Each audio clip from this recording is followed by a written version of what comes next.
ching đến nó vai mi malu bele katam mong phalo thang kanun tang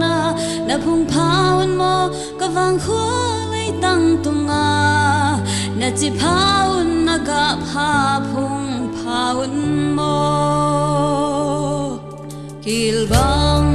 ka khana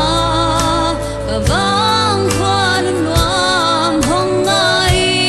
ka ngai teng akim na gal hong don den zeling ka it ka ngai te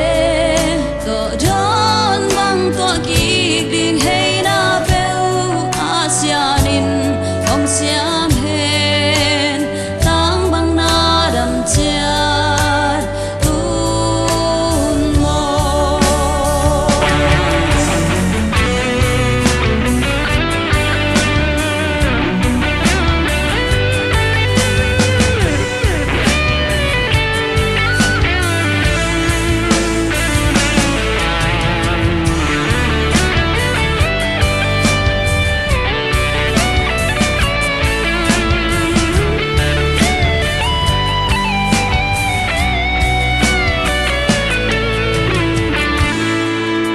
beng hema an suging te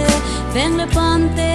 o za zain vai lo quan khom ni tak vai cha ni tum quan lunga gel le ngai na hi tui hom loa ka wang khwa o tang bang dam min ka ngai teng ham bang hwayo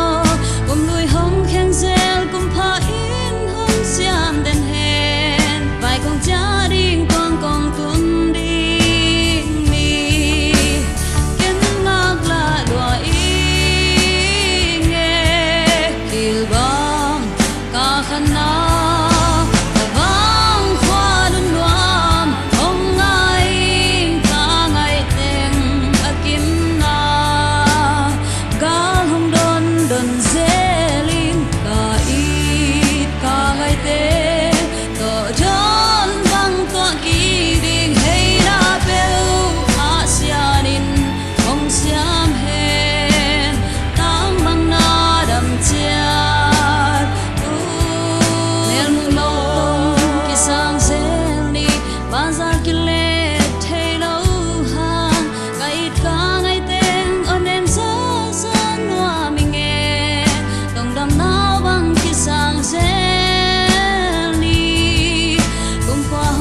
Kava